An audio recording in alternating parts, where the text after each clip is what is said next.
As the probe intensifies on disgraced DSP Davinder Singh arrested with two Hizbul Mujahideen terrorists on Saturday, more revelations are tumbling out. According to sources, full location map of Srinagar-based 15 Corps of the army has been recovered from his house. Security agencies fear that Hizbul terrorists might have shared the map with their handlers sitting in Pakistan. Davinder's house is located close to 15 Corps base. Agencies have also recovered 7.5 lakh rupees cash from the house during the search operation. Meanwhile, a day after Davinder Singh was dismissed from the Jammu and Kashmir police, the Jammu and Kashmir administration has stripped Davinder Singh of his State Gallantry Award.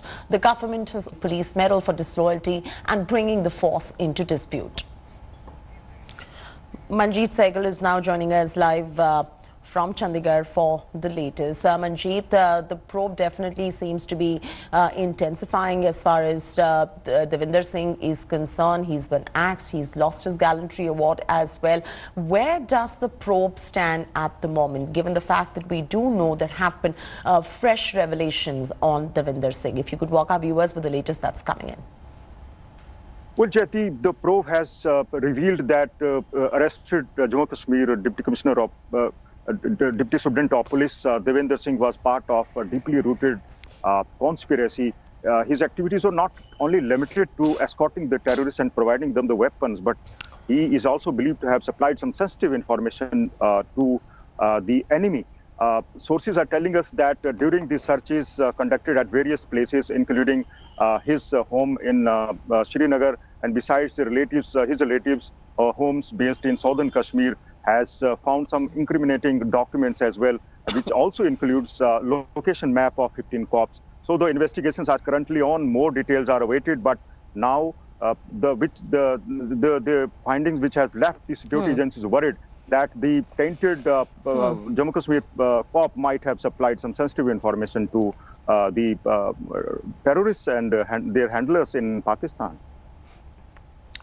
All right, leave it at that. Manjeet, continue to stay with us. We'll keep going back to Manjeet for the latest on this probe. Davinder Singh, the disgraced Deputy Superintendent of Jammu and Kashmir Police, was suspended for ferrying dreaded Hizbul Mujahideen terrorists. But has he sheltered terrorists and provided them safe passage in the past as well? Was he operating as a lone wolf in the police, or are there other black sheep in our system? Here's a report.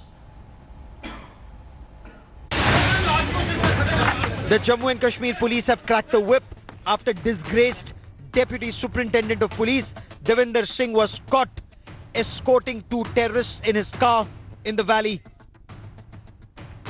The Jammu and Kashmir police have not only suspended Davinder Singh, but have also written to the Ministry of Home Affairs seeking his dismissal from service. Davinder की उसके involvement के बाद क्या हुआ, तो पहले तो मैं बता दूं कि उसका सस्पेंशन इस कार्रवाई जिसमें वो मुलव्वस था उसकी वजह से हो चुका है. After that, his sacking is also being recommended, and government would take a call on that. The police have also carried out a series of raids in the valley after interrogating both Davinder and one of the arrested terrorists, Naveed Babu. Naveed Babu की जो हाइडआउट्स थी और जो उसके inputs थे, उसके मुताबिक हमने 5 ऑपरेशन लॉन्च किए थे और एक दो जगह पे हमें हाइडआउट मिले. उन हाइडआउट को हम लोगों ने स्मैश किया, तबाह किया.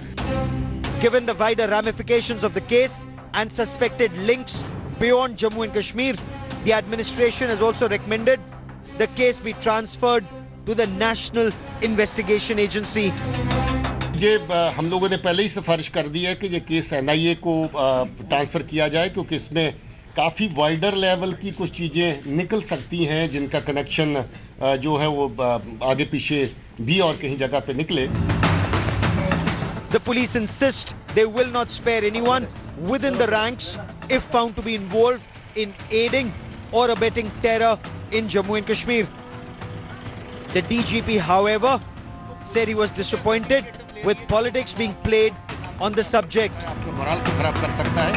These kind of activities are not going to deter us. They are not going to make any impact on our morale. Our morale will rather get further strengthened.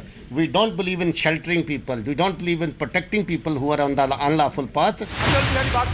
Senior Congress leader and Member of Parliament Adhir Ranjan Chaudhary had stirred a hornet's nest with his comment on the reaction to the surname of the arrested police officer. why the RSS BJP are remaining reticent on Davinder Singh issue. Is it because he is Davinder Singh?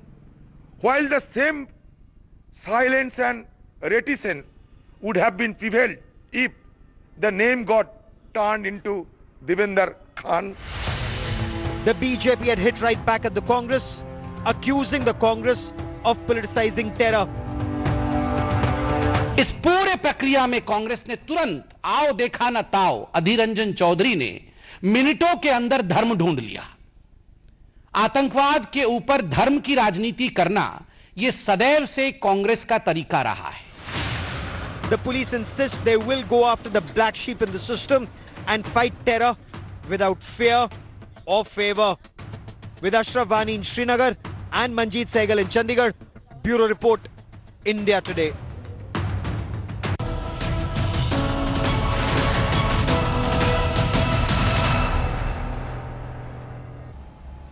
And 5 months after the Narendra Modi government stripped Jammu and Kashmir of its special status, a team of 36 union ministers will visit Kashmir later this week. The visit of the ministers comes in the wake of initiative taken by Home Minister Amit Shah to spread awareness about the positive of Article 370 purge. Sources said that the ministers will be visiting the valley from 18 Jan to 24th of Jan. The ministers will appraise the people on the positive impact of Article 370 abrogation and the development measures that were taken by the government. The ministers included in the team are Davinder Singh, Anurag Thakur and Arjun Munda. This is the government is all set to shift detained former Chief Minister Omar Abdullah from Harinivas sub-jail to a house near his official residence. Sources say that Omar is being shifted in order to accommodate the ministerial delegation at Harinivas. With the abrogation of 370, the idea is to create a level playing field for Jammu and Kashmir. Be it the metropolitan cities of Mumbai, Chennai, Calcutta, Bangalore, development will take place. And it is in this endeavor that we have 30 plus ministers going and discussing the plan on the drawing board and telling the people of Jammu and Kashmir what is their due.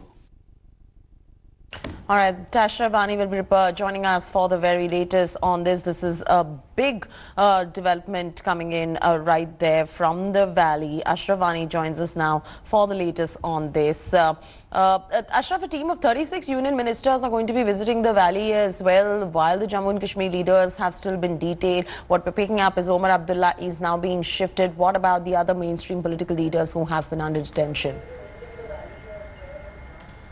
Jyoti, basically there may be some program of the union ministers to visit Jammu and Kashmir, but they are not visiting Kashmir Valley. They are proceeding to Jammu as the Kashmir Valley is completely cut off for last 3 days due to heavy snowfall. No flights could land for last 3 days in the Kashmir Valley due to the weather.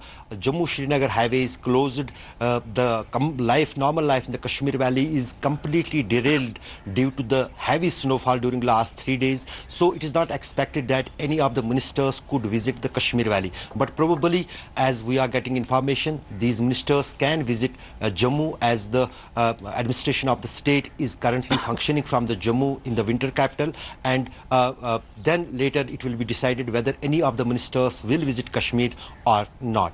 But so far the information we are getting from the Kashmir, from the authorities here, is that the minister's proposal to visit Kashmir Valley is not so.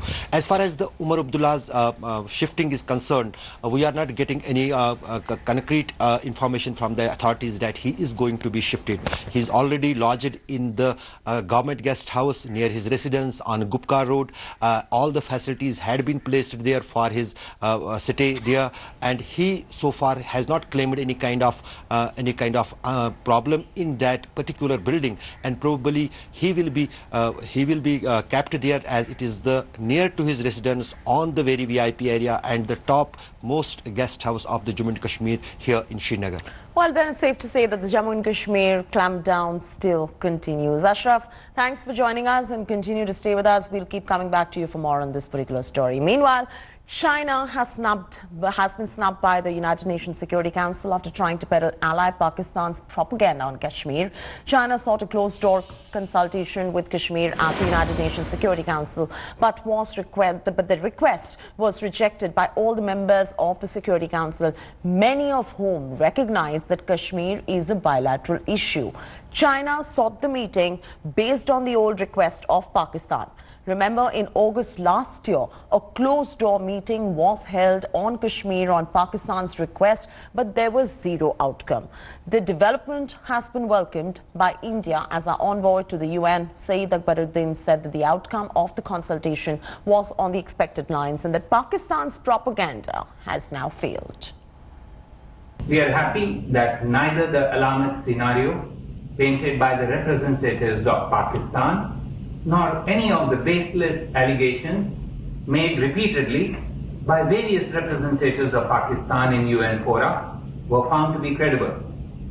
We are glad that it was pointed out by many friends.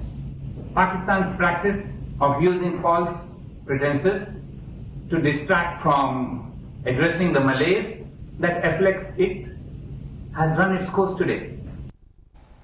Gaurav Sawant reporting from Delhi now joins us on the phone line for a better perspective on this story. Gaurav, it's interesting to note that all the United Nations Security Council members have now called for a bilateral resolution rejecting the request of China. This is a mega flop for China once again. So can we safely say China's attempt has clearly fallen flat yet again? It's a huge slap in the face of China. It's a huge setback for Pakistan. This is the second time that China and Pakistan have flopped in their effort to raise Kashmir at the United Nations. It's a huge diplomatic victory for India. There are 15 members in the United Nations Security Council, 5 permanent and 10 others. And 14 of them were against China and Pakistan. So this goes on to indicate India's diplomatic clout. It's a stellar performance by Ambassador Akbaruddin, India's permanent representative at the UN, and India's team. So France stood by India, saying that there was no change in their position. UK said this is a bilateral issue. India also making it very clear that the false flag, the bogey that was raised by China and Pakistan, the fear-mongering that was done by Pakistan found absolutely no takers, Chaiti. Gaurav, thanks much for that perspective on this particular story. As Gaurav was mentioning, Saeed Akbaruddin's stellar performance at the United Nations Security Council really stands out right there. Big shot in the arm coming in for India, but a setback coming in for Pakistan and China both. Thanks much, Gaurav.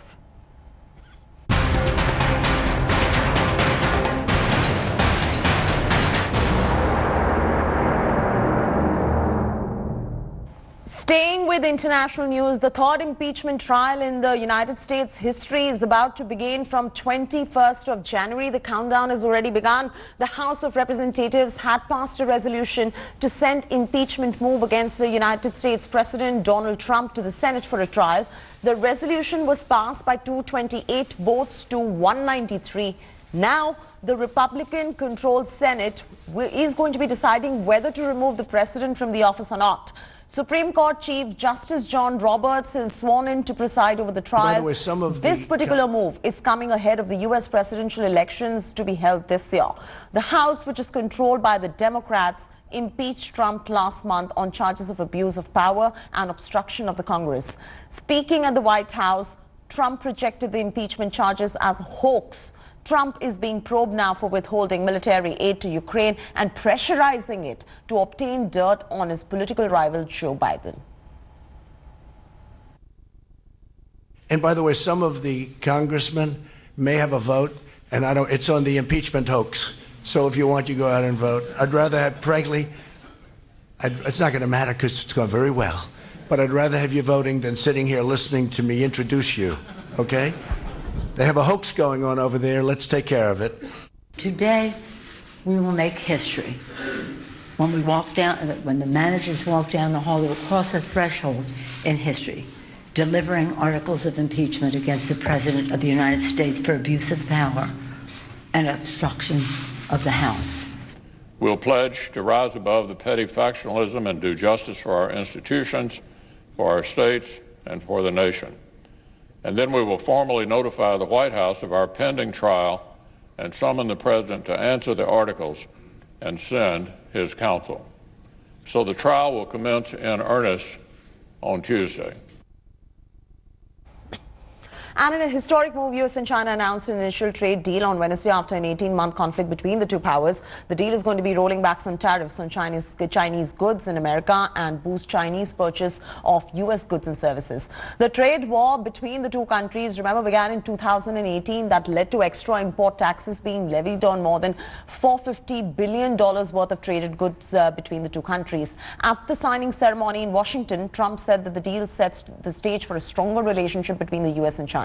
With the new deal, China will purchase an additional $200 billion worth of US farm products and other goods and services over 2 years. In return, the United States has agreed to halve some of the new tariffs it has imposed on the Chinese products.